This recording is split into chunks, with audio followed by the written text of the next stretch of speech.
Hello everyone. तो judicial wings channel पे आपका स्वागत है। और आज से मैं बीएनएसएस का जितना भी एमसीक्यू है उसको कवर करने का शुरू करूँगा और चैप्टर बाय चैप्टर हम लोग जाते जाएंगे। ये बीएनएसएस जो नया वाला सीआरपीसी है उसके अंडर तो ये एमसीक्यू जितने भी है उसमें प्रॉपरली कवर्ड हैं ऑलरेडी सब कुछ। तो इसमें से ही करेंगे, जितना भी हो सकता है उतना करते जाएंगे। और ये वीडियो देखने के पहले आपसे बस इतना ही गुजारिश है कि प्लीज़ बेयर एक्ट अपने पास रखें। बेयर एक्ट के बिना वीडियो देखना मतलब बिना मतलब कहीं आप टाइम वेस्ट कर रहे हैं अपना। तो अच्छा रहेगा बेयर एक्ट आपके पास रहे, बेयर एक्ट अपना अपने पास रखना। उसके बाद जो भी है आपका नया प्रोविज़न, जो इसमें न्यू प्रोविज़न्स आए हुए हैं उसको ऐड करते हैं, उसको देखते जाना या मार्कअप करते जाना अपने बेयर एक्ट में। जैसे कुछ कुछ चेंजेज आए हैं या सीक्वेंस नंबर बदला है तो अपना देखते जाना, उसको बेयर एक्ट में ही मार्क करते जाना कि दोबारा जब पढ़ो तो वो पता रहे कि कहाँ से रिवीजन करना है। और ये वीडियो देखने के बाद जो भी जैसे प्रिलिमिनरी हम लोग आज पूरा कवर कर लेंगे, तो मेंस पर्सपेक्टिव से जो भी बुक फॉलो कर रहे हो उसको कवर कर लेना कि मेंस पर्सपेक्टिव से भी आपका प्रिपरेशन साथ में होते चला जाए। इसमें मैं चैप्टर बाय चैप्टर टोटल करते जाऊंगा और जितना हो सकेगा पूरा मैं कंप्लीट कराने की कोशिश करूंगा। ये बीएनएसएस आज हम लोग शुरू कर रहे हैं।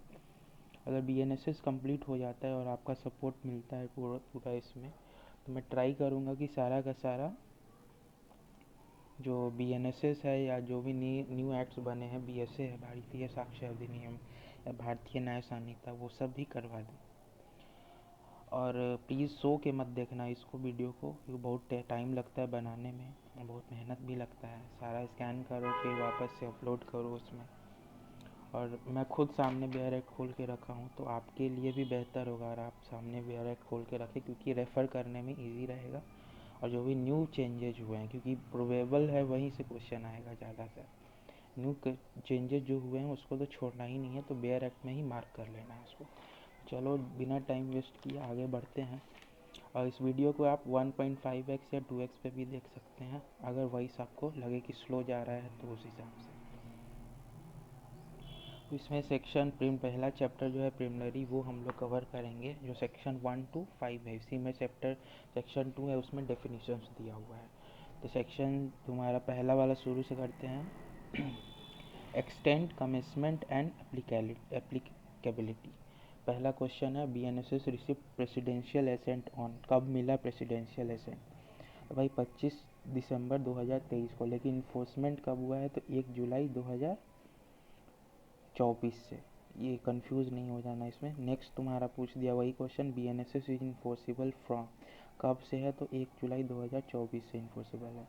उसके बाद आते हैं क्वेश्चन नंबर 3 पे, बीएनएसएस 2023 इज डिवाइडेड इनटू कितना? अब क्वेश्चन नंबर ये तुम्हारा है, तो इसमें चैप्टर 39 चैप्टर्स हो गए हैं जो पहले तुम्हारा, इसमें 2 चैप्टर ऐड हुआ है नया नया।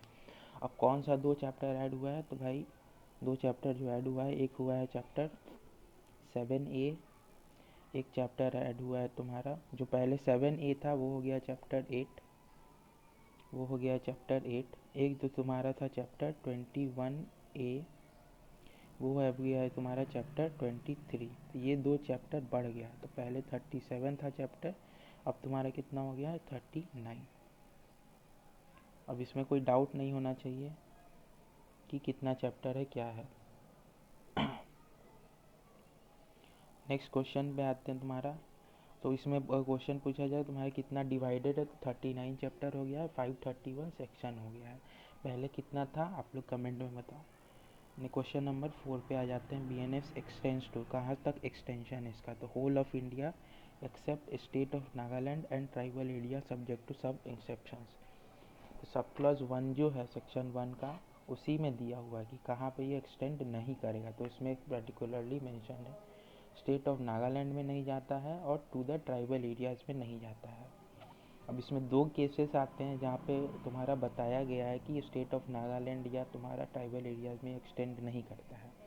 2 केसेस जो हैं, एक है तुम्हारा state of Nagaland versus Chung, और एक है तुम्हारा Ratan Singh versus state of Nagaland. इसी में कॉन्स्टिट्यूशनली वैलिड हेल्ड किया गया था कि स्टेट ऑफ नागालैंड और तुम्हारा रतन सिंह वाले और ट्राइबल एरियाज़ में ये पर्टिकुलर सीआरपीसी जो पहले था वो एक्सटेंड नहीं करेगा। तो सिमिलरली रूल यहाँ बीएनएसएस पे भी लगेगा।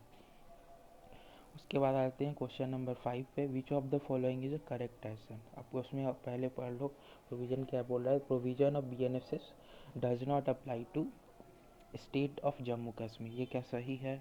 Next, all provision of BNSS does not apply to state of Nagaland. अब तुमको पढ़ के क्या लगता है, दोनों इसमें से गलत बोल रहा है। तो अब इसमें जैसे क्वेश्चन नंबर 2 है, ये कंफ्यूजिंग रखा है, all provision of BNSS does not apply to state of Nagaland. अब ऑप्शन जो पढ़ा होगा, जो पढ़े होंगे कुछ काज ऊपर से ही, तो उनको ये गलत कर ही देंगे। अब रीज़न क्या है, इसमें से बस कुछ प्रोविज़न है, कुछ चैप्टर है जो नागालैंड पे नहीं लगेगा। ऑल ओवर ऑल पूरा बीएनएसएस लग सकता है। अब इसमें कौन कौन सा चैप्टर नहीं लगता है, तो चैप्टर जो तुम्हारा अदर देन चैप्टर 9, 11 और 12, एंड चैप्टर जो अलग चैप्टर है 9, 11 और 12, इसके अलावा जितना बीएनएसएस होगा वो तुम्हारा नहीं लगेगा नागालैंड पे। ठीक है, इसमें कोई कंफ्यूजन नहीं होना चाहिए, ये सब प्रोविज़न लगेगा। पीस सिक्योरिटी के लिए आप अप्लाई करेंगे बीएनएस, उसके बिना तो वहाँ पे शांति ही नहीं रह पाएगा। और पहला वाला तो साफ साफ तुम्हारा गलत है कि प्रोविज़न, ये तो पहले ही कर दिया गया था, अमित शाह वहाँ पे ला दिए थे। क्वेश्चन नंबर 6 पे आते हैं, provision of BNSS does not, sorry माफ़ करना मैं थोड़ा एक्सप्लेन करके बताने लगता हूँ, क्योंकि मैंने बेयर एक्ट में सब लिखा है, मैं बेयर एक्ट से देख के बता रहा हूँ, इसीलिए मुझे भी एक्सपेंशन करते आदत हो गया। सारा केस लॉज वगैरह मैं वहीं लिख के रखता हूँ कि मुझे बस पेज पलटना पड़े, रिवीजन होते चले साथ साथ में। क्वेश्चन नंबर 6 ऐसे ही आप लोग भी अपने बेयर एक्ट में कर लोगे तो आपको भी रिवीजन करने में बहुत आसानी हो जाएगा, बुक खोल के नहीं देखना पड़ेगा 50। क्वेश्चन नंबर 6 पे अब आ जाते हैं, the provision of BNSS other than those relating to chapter. अब 9, 11 एंड 12 इसमें आ गया ना, 9, 11 और 12 thereof shall not apply to, कहाँ अप्लाई नहीं हुआ, कौन सा स्टेट मेंशन है, तो स्टेट ऑफ नागालैंड मेंशन है बेयर एक्ट में। क्वेश्चन नंबर 7 पे आ जाता है, consider the following statements, BNSS extends to whole of India except state of state and Jammu and Kashmir, गलत है तुम्हारा। क्वेश्चन नंबर फिर 2 पूछ रहा 9 पॉइंट पे आ जाए, provision relating to 9, 11 and 12 under BNSS shall not apply to state of Nagaland and to, ये तो सही है तुम्हारा, ये तुम्हारा गलत है, ये सब अप्लाई होगा। और इसके अलावे जो और सब चीज़ें हैं बीएनएसएस में वो अप्लाई नहीं हुआ, तो ये भी गलत है तुम्हारा। क्वेश्चन नंबर 3 पे आ जाओ, बीएनएसएस इज इन्फोर्सेबल फ्रॉम 1/7, हाँ 1 जुलाई 2024 से इन्फोर्सेबल है, सही है ये।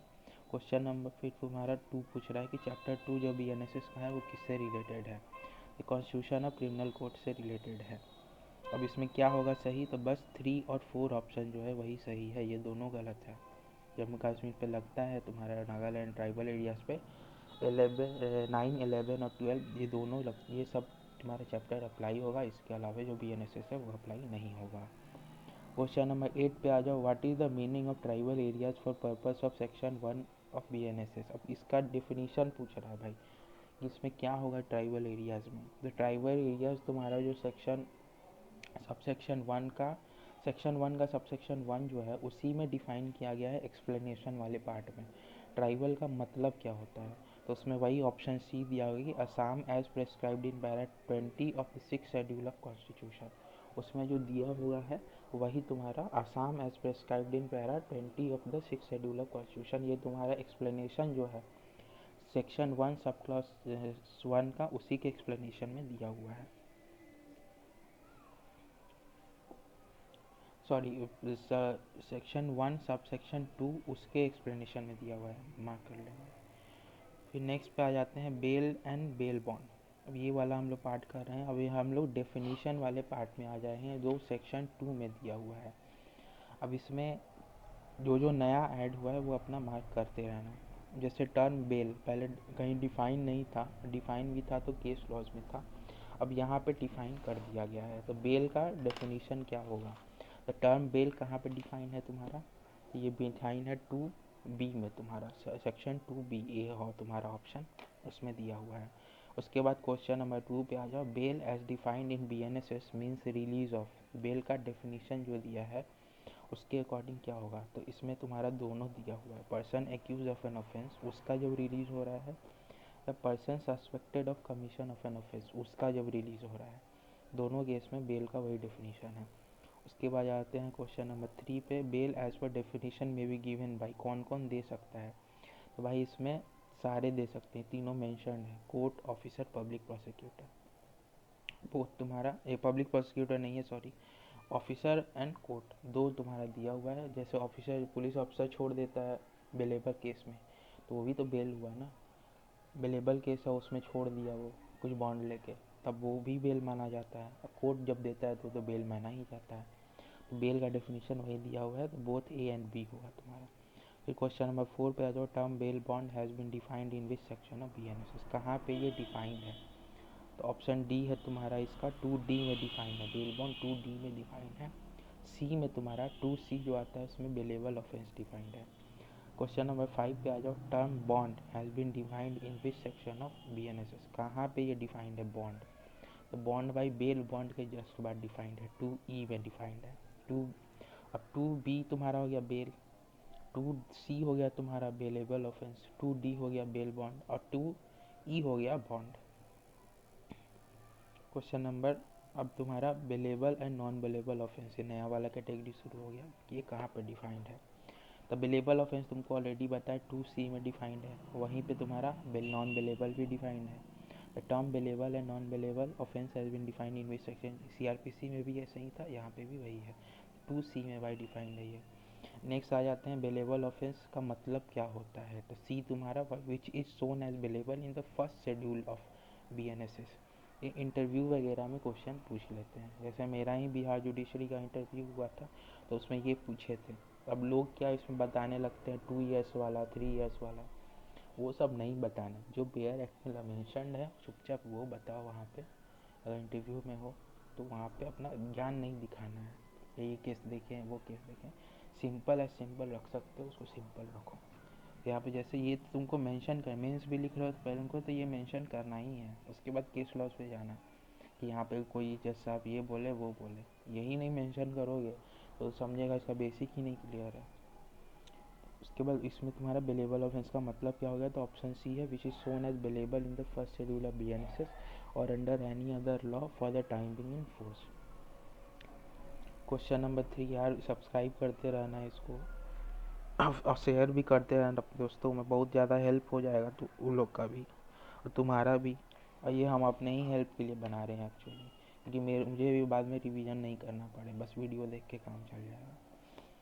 Question number 3, bailable offence within the meaning of BNSS means, उसमें ऑप्शन तुम्हारा सी दिया हुआ है 1 and 2 only. An offence which is nominated as bailable in the first schedule, ये तो होगा ही। फिर दूसरा है तुम्हारा an offence which is made bailable by any other law for the time, कोई और भी लॉ ऐसा बना, जैसे पहले ही तुम्हारा क्या था ये AI यूज़ करके जो चाइल्ड अब्यूज़ के लिए मटेरियल बना रहे थे, या तुम्हारा जो सेक्सुअल कंटेंट क्रिएट किया जा रहा था, डीफेक वाला लॉ बना, वो सब तो पहले लॉ नहीं था, उसको तो नोटिफिकेशन निकाल के होम अफेयर्स एक क्रिमिनल ऑफेंस डिक्लेयर किया गया। तो उसमें अगर बेल का प्रोविज़न रूल बनाते हैं वो लोग और उसमें बेल मिलता है तो वो भी बेल के डेफिनेशन में आएगा ना, भले CRPC या BNSS में मेंशन नहीं है, उसका भी बेल में काउंट किया जाएगा। क्वेश्चन नंबर 4 तुम्हारा आ जाओ, non bailable offence implies an offense where B, grant of bail is discretionary with the court but the discretion has to be exercised on well established principles of grant of bail। Bail का यही होगा, discretionary है, वहाँ पे court देने का मन होगा देगा, नहीं देगा नहीं देगा, जो तुम्हारे प्रिंसिपल्स लेट डाउन अगर आप उसको फुलफिल कर पा रहे हैं तो बेल मिल जाएगा, नहीं कर पा रहे हो तो नहीं मिलेगा। अब नेक्स्ट पार्ट पे आते हैं जो कॉग्निजेबल और नॉन कॉग्निजेबल ऑफेंस है उसके regarding. Question number 1, section 2G of BNSS defines, 2G में क्या दिया हुआ है, तो भाई कॉग्निजेबल ऑफेंस दिया हुआ है। नॉन कॉग्निजेबल कहाँ दिया हुआ है, तो 2O में दिया हुआ है, 2O। 2G में तुम्हारा हो गया कॉग्निजेबल, 2O में तुम्हारा नॉन कॉग्निजेबल दिया हुआ है। बेयर एक्ट में देखते रहो, मार्क करते जाना। कॉग्निजेबल ऑफेंस का मतलब क्या होता है, तो ऑप्शन बी है तुम्हारा, offence in which police officer may arrest without warrant, बिना वारंट के ही अरेस्ट कर सके, उसी को तुम्हारा बोलते हैं without offence in which police officer may arrest without warrant, बिना वारंट के अरेस्ट किया जा सके। Which of the following does not apply to cognizable offence, इसमें ऑप्शन ए दिया है police can investigate only by order of magistrate. इसमें क्या पूछ रहा है, डज नॉट अप्लाई, तो भाई इसमें ऑर्डर लेने का ज़रूरत नहीं होता है, कॉग्निजेबल है तो डायरेक्ट पुलिस वाला इन्वेस्टिगेशन कर सकता है। Question number 4, in a cognizable case the police will have the powers to, C है, investigate including the powers to arrest without warrant. Investigation का भी पावर होता है और अरेस्ट करने का भी पावर होता है विदाउट वारंट। अब भाई ये वाला हमको बताना कि power to arrest without warrant BNSS का कौन सा सेक्शन हो गया है। पहले तो 41 में दिया हुआ था कौन कौन केस में पुलिस अरेस्ट कर सकता है कॉग्निजेबल ऑफेंस में, लेकिन भाई अब कौन सा सेक्शन हो गया है बीएनएसएस में, कमेंट में बताओ। ये तुम्हारा भी रिवीजन होता है, बस बैठ के कथा नहीं सुनना है ना। क्वेश्चन नंबर 5 पे आ जाओ। Non cognizable case is defined in, कहाँ पे डिफाइंड है, तो भाई टू वो पहले ही बता दिए थे, उसी में ब्रैकेट में मार्क कर लेना।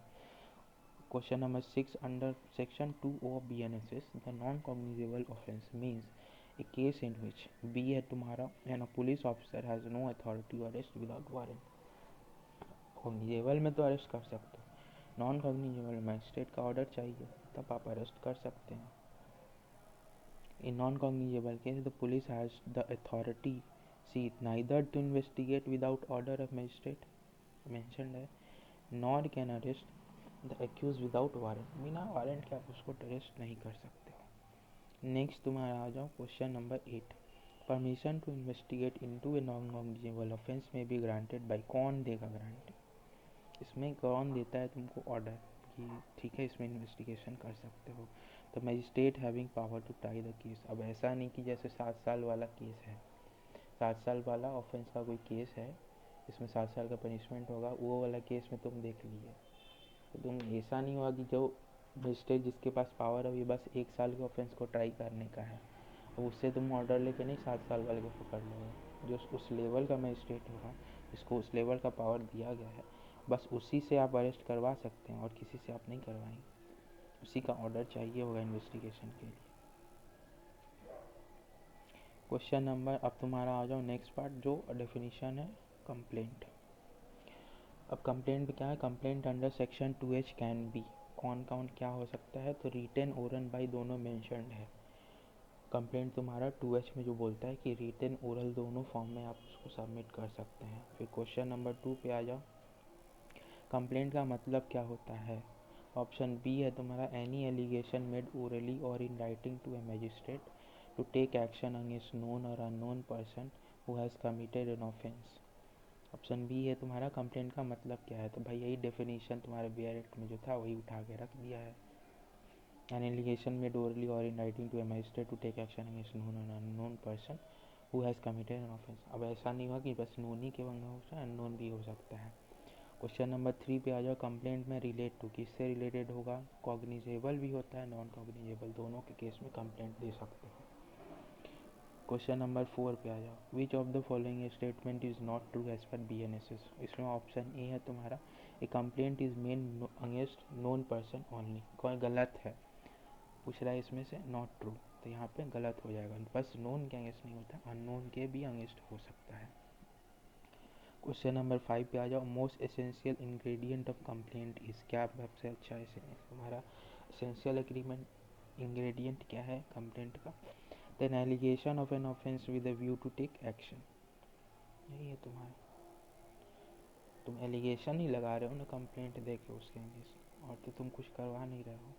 क्वेश्चन नंबर 6 पे आ जाते हैं, which of the following has been specifically excluded from the definition of complaint under 2H, कौन सा इसमें से एक्सक्लूड कर दिया गया है, डेफिनेशन में ही भाई मेंशन है, पुलिस रिपोर्ट नहीं होता है उसके अंदर, टेस्ट पिटीशन ज्वाइंट कंप्लेंट ये सब आएगा, और टेस्ट तुम्हारा पुलिस रिपोर्ट नहीं आता है, यहाँ पे भी कंफ्यूज नहीं होना है। नेक्स्ट पे आ जाते हैं, which one of the following statement does not come under definition of complaint under 2H of the BNSS, तो उसमें ऑप्शन डी वही वाला रिपीट हो जाएगा, police report made under investigation which disclosure the commission of A cognizable offence. Question number 8 पे आ जाते हैं, A report made by police officer in a case which discloses after investigation the commission of non-cognizable offence shall be deemed to be a पहला complaint. अब ये complaint मान लिया जाएगा। अब ये क्या यहाँ पे बोल रहा है, जैसे कॉग्निजेबल केस में तुम कंप्लेंट नहीं होगा, अब सीधा एफआईआर मारा जाएगा। नॉन कॉग्निजेबल केस में अगर पुलिस रिपोर्ट दे रहा है कि भाई यार नॉन कॉग्निजेबल ऑफेंस हो, तो उसको भी, पुलिस रिपोर्ट को भी मान लिया जाएगा कि ये कंप्लेंट है। नेक्स्ट तुम्हारा क्वेश्चन नंबर 9 पे आ जाते हैं। A report made by a police officer in a case which discloses after investigation the commission of a non cognizable offence is deemed complaint. वही रिपीट है तुम्हारा 8-9। अब नेक्स्ट क्वेश्चन में आते हैं। नेक्स्ट तुम्हारा पार्ट है इन्वेस्टिगेशन और इंक्वायरी। दोनों में डिफरेंस क्या होता है, इन्वेस्टिगेशन इंक्वायरी में बताएंगे। और एक ये तो आई वाला इंक्वायरी है, एक होता है ई वाला इंक्वायरी। वो क्या होता है, कंप्लेंट अपना कमेंट करके आप बता सकते हो अगर मन हो तो। अगर सो के देख रहे हो, लेट के देख रहे हो, उम्मीद नहीं करते हैं कि तुम करोगे, या सीरियसनेस है तो थोड़ा कर देना। क्वेश्चन नंबर 1 इसका आते हैं, which section of BNSS inquiry कहाँ पर डिफाइंड है। इसमें ऑप्शन ए है तुम्हारा 2K में डिफाइन कर दिया गया है, बेयर एक्ट अपने पास रखना, मार्क करते चलो एक एक बार।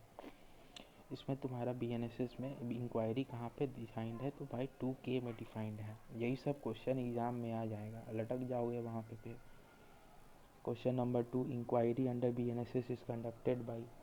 अब इसमें ऑप्शन डी हुआ है magistrate or court.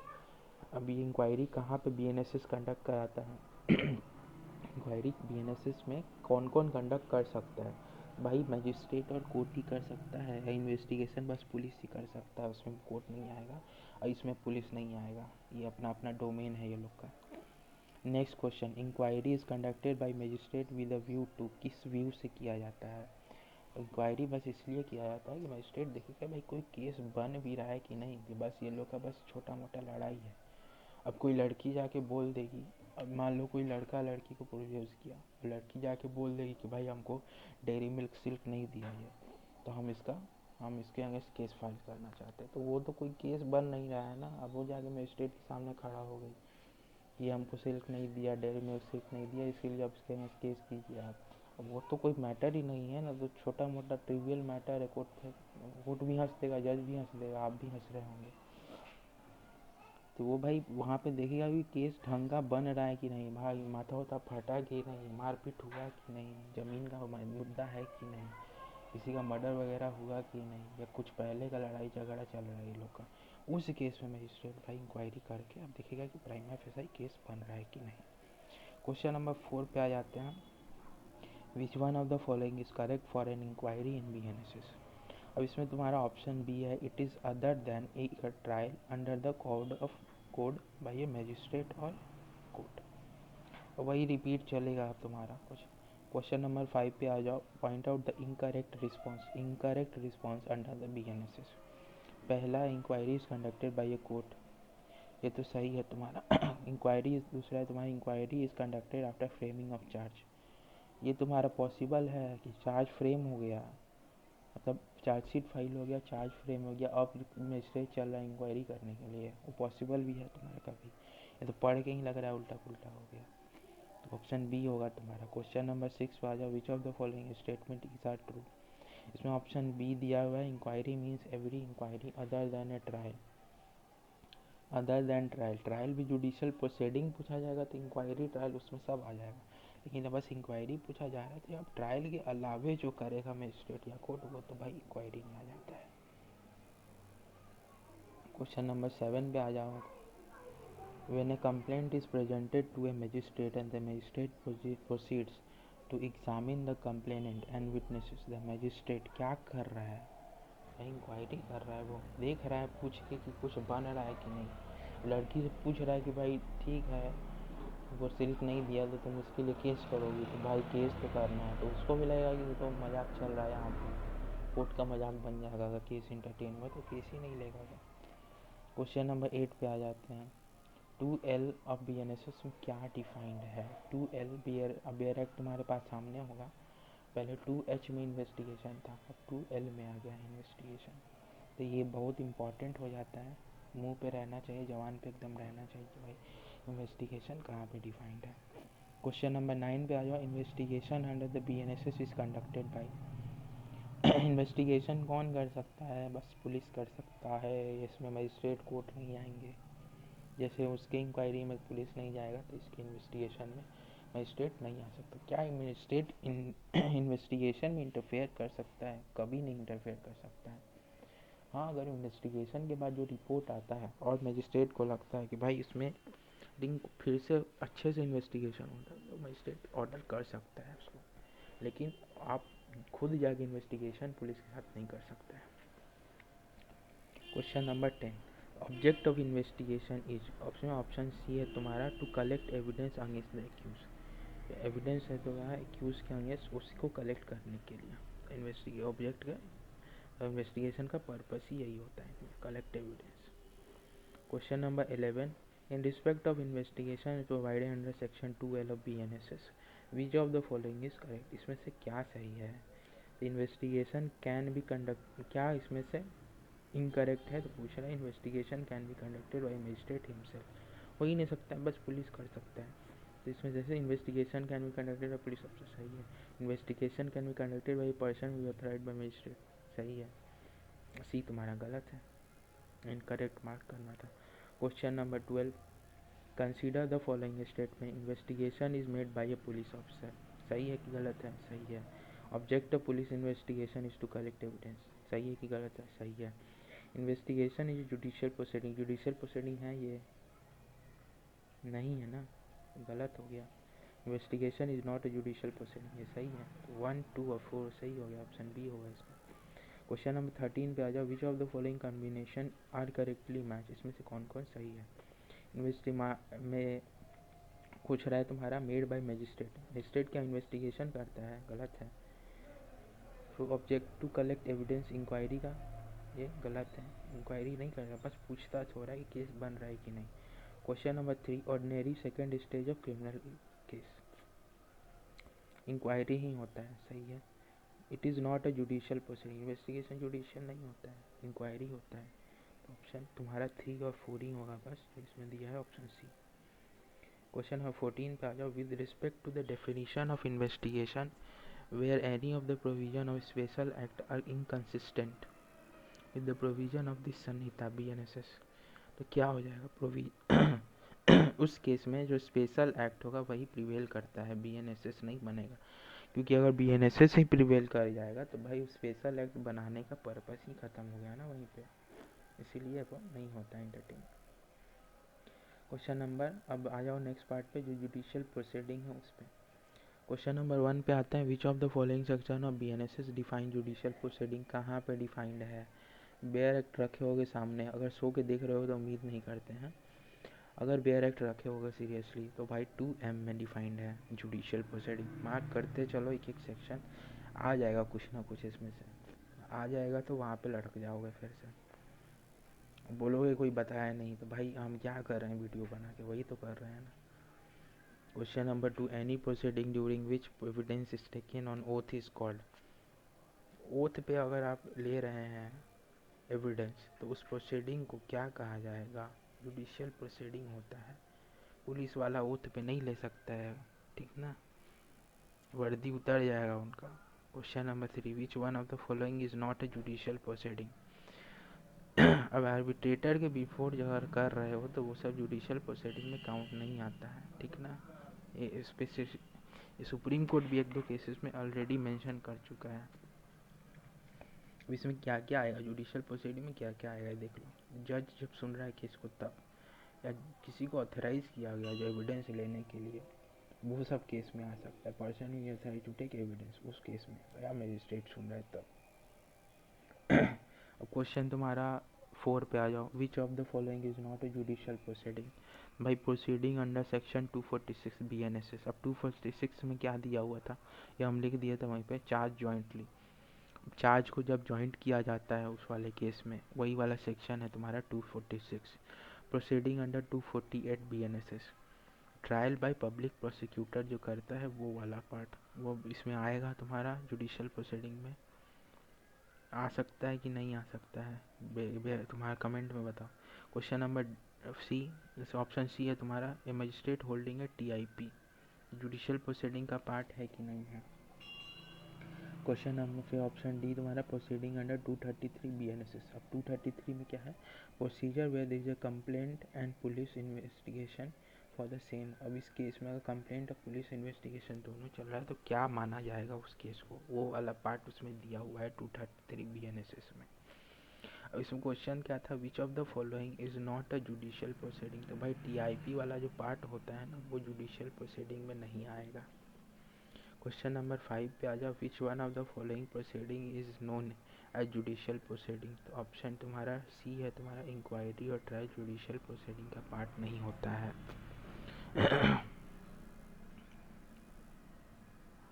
Judicial proceeding का पार्ट होता है, इज नोन है, सॉरी। अब नेक्स्ट पार्ट पे आ जाओ, summon cases, summon and warrant cases.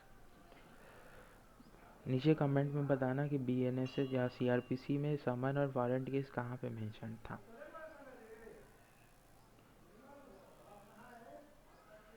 Which section of BNSS defines summons case, कहाँ पे बीएनएसएस में डिफाइंड है समन केस। सी में डिफाइंड है, 2x में अब डिफाइन हो गया है, बेयर एक्ट में मार्क कर लेना। और तुम्हारा वारंट केस चला गया है लास्ट में एकदम 2z में। तो पहले 2x में समन आ जाएगा, 2z में चला गया है वारंट केस। अब xz हो गया तो y में तुम्हारा विक्टिम दिया है, बीच वाला भी काय छोड़ेंगे। 2x में तुम्हारा समन केस चला गया, 2z में चला गया है वारंट केस। क्वेश्चन नंबर 2 पे आ जाओ, summon case means a case relating to an offence punishable with, option D by 2 year से एक्सीड नहीं करना चाहिए, उसमें अगर इम्प्रिजनमेंट हो रहा है तो वो वाले को समन केस कहा जाएगा। क्वेश्चन नंबर 3 पे आ जाओ, समन केस मीन्स क्या होता है, a case which is not a warrant case, उसी का डिफिनीशन हो गया है। फिर क्वेश्चन नंबर 4 पे आ जाओ, कौन सा सेक्शन है जो वारंट केस डिफाइन करता है। ऑप्शन सी है भाई, पहले ही बता दिए थे, 2z में मेंशनड है। क्वेश्चन नंबर 5 पे आ जाओ, case relating to an offence punishable with death, imprisonment for life, imprisonment for a term exceeding 2 years, तो क्या बोलते हैं, वारंट केस बोलते हैं। क्वेश्चन नंबर 6 पे आ जाओ, N offence punishable with imprisonment for a term exceeding 2 years, क्या बोला जाएगा, वारंट केस हो जाएगा।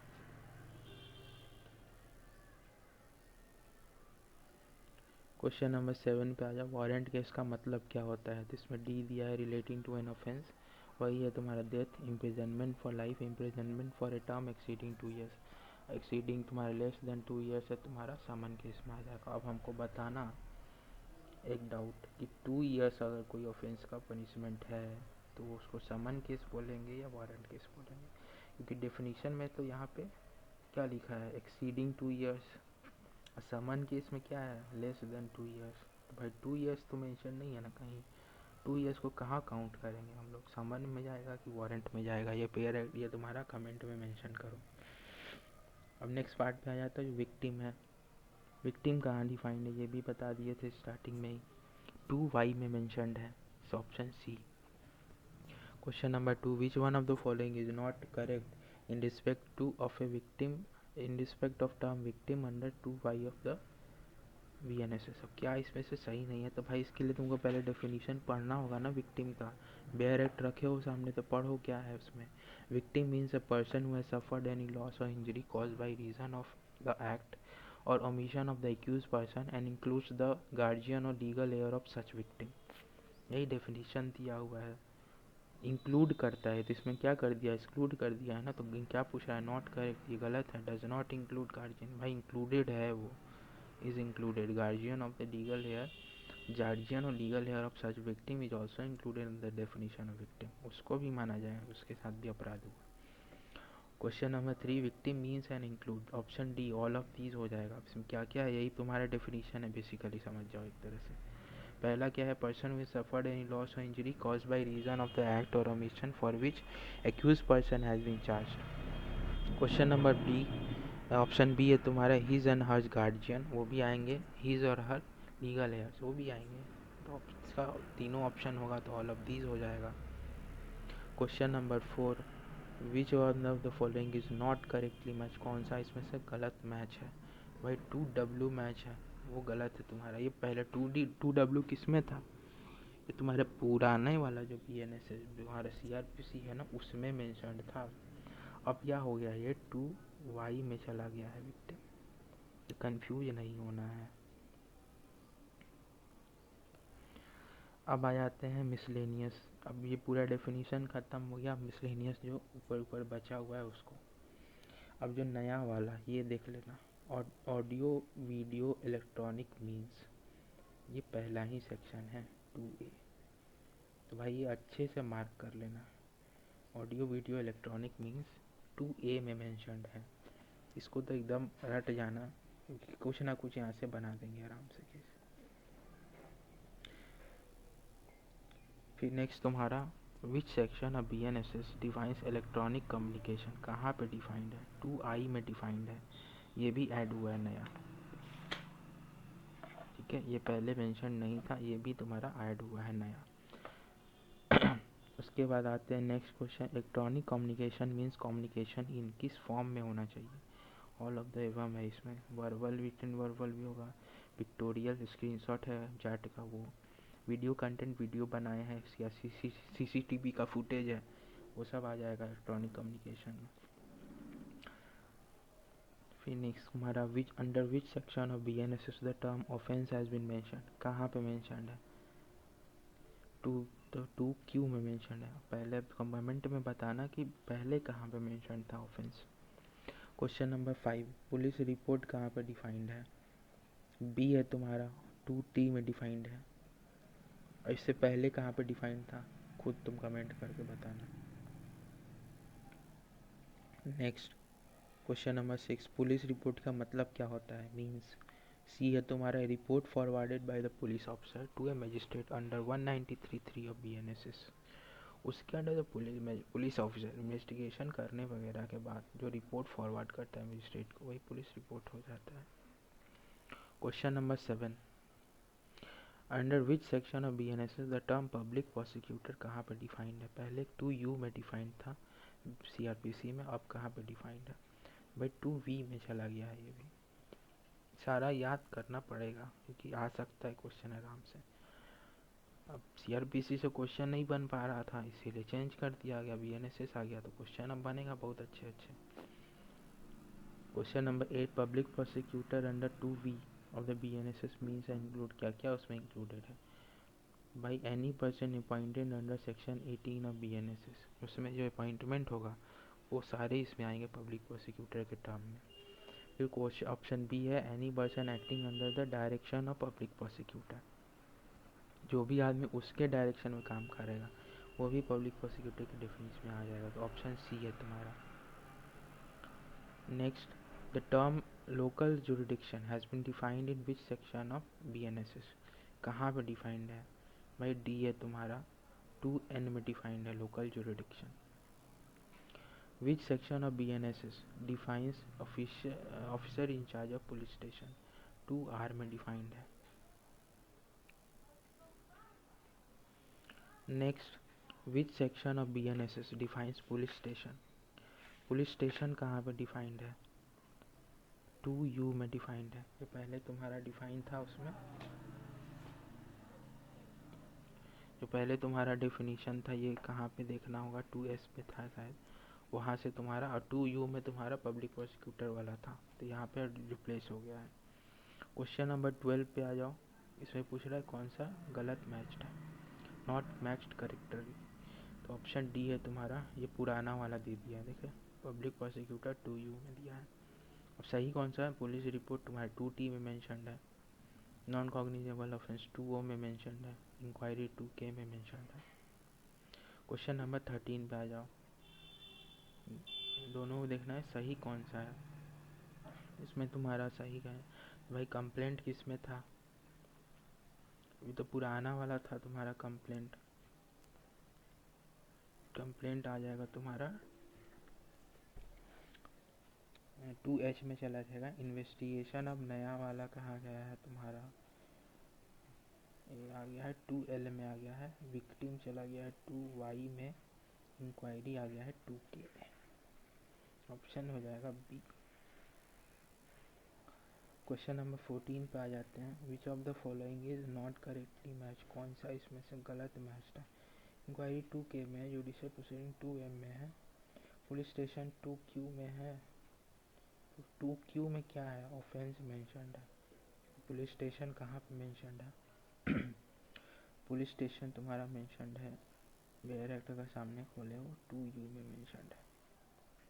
पब्लिक प्रोसिक्यूटर 2V में मेंशन्ड है। Question number 15, which one of the following statement is correct, इसमें से कौन सा स्टेटमेंट सही है। तो ए तुम्हारा है, word and expression used but not defined in section in the BNSS shall have the meaning assigned to them in the, इस ऑप्शन ए है BNS भारतीय न्याय संहिता एंड IT एक्ट। अब ये वाला कहाँ से उठा रहा है, ये तो तुम्हारा सेक्शन 2 का सब सेक्शन 2 जो है उसमें मेंशन्ड है ये तुम्हारा वहाँ से क्वेश्चन बना रहा है।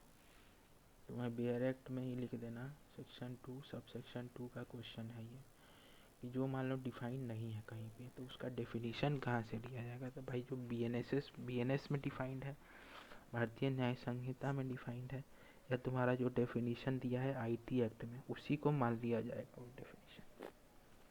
क्वेश्चन नंबर 16 पे आ जाते हैं। Which of the following statement is correct, इसमें से कौन सा सही है। तो ऑप्शन सी सही है। तो प्रोविजन कंटेंट इन संहिता रेगुलेट इन्वेस्टिगेशन, इंक्वायरी और trial in relation to offences under laws other than BNS subject to provision of other enactment. Question number 17 पे आते हैं। The stipulation that all offences under BNS would be tried according to the provision of BNSS is contained under which section, किसमें दिया हुआ है। Question B4 में दिया हुआ है, सबसेक्शन 4 जो है उसमें मेंशन्ड है। क्या मेंशन्ड है भाई, जितना भी तुम्हारा ऑफेंस है BNS के अंडर वो ट्राई होगा किसके अकॉर्डिंग, तो भाई BNSS के अकॉर्डिंग। ये कभी 1-2 क्वेश्चन में आया हुआ है तो ये देखते ध्यान में रखना। ये मतलब CRPC में जब ये सेक्शन था तो आया हुआ है, ऐसा नहीं है कि छोड़ दिया गया था इसको। Which section constitute saving clause of BNS, कौन सा सेक्शन सेविंग क्लॉज है इसका, भाई सेक्शन 5 है।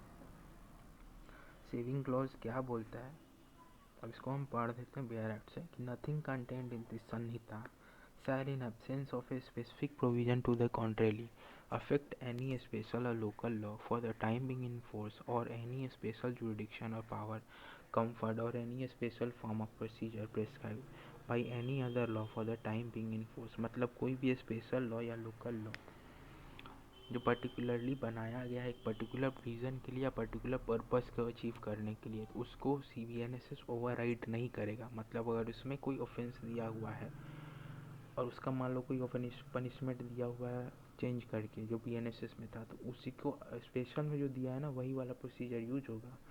लाइक फॉर एग्जांपल पॉस्को होता है, पॉस्को एक्ट में यही दिया, जैसे कुछ प्रोसीजर चेंज है वहाँ पे, तो वो उस पर नहीं कि BNSS ओवरराइड कर देगा। जो पॉस्को में मेंशन है वही वाला लॉ लगेगा वहाँ पे, उसी के हिसाब से तुम्हारा स्टेटमेंट लिया जाएगा, उसी के हिसाब से सब कुछ होगा।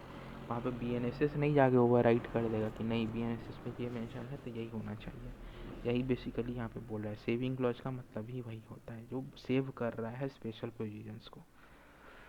इसी के साथ आज का जो पहला चैप्टर है ये कंप्लीट हो चुका है BNSS का। अब बार बार यही बोल रहे हैं कि बेयर एक्ट लेके बैठना जब भी पढ़ना। अब नेक्स्ट डे तुम्हारा हम चैप्टर 2 करवाएंगे जो तुम्हारा constitution of criminal courts and officers से रिलेटेड है। अगर ये इनिशिएटिव सक्सेसफुल होता है तो आगे हम सारा जो अभी एक्ट है, जैसे BNS हो गया भारतीय न्याय संहिता, BSA हो गया भारतीय साक्ष्य संहिता, वो सब का भी MCQ करवाते जाएंगे। अब आज पहला इनिशिएटिव लिए हैं और ये कंप्लीट हो जाता है मेरा और सपोर्ट मिलता है तो भाई हम कंप्लीट करते जाएंगे सारा का सारा। इसी के साथ आपको सुनते सुनते आपको याद हो जाएगा बेयर एक्ट। अब ऐसा कोई कंटेंट था नहीं पहले इससे, तो हमको भी लगा कि मतलब करना चाहिए एक इनिशिएटिव कि हमारे फील्ड में भी, लॉ फील्ड में भी, जो पर्टिकुलरली जुडिशरी APO का प्रिपरेशन कर रहे हैं उनके लिए कंटेंट होना चाहिए MCQ का। तो thank you everyone for your support, thank you everyone for last तक जो देखे उनको। और जो सो के देख रहे थे भाई उठ जाना।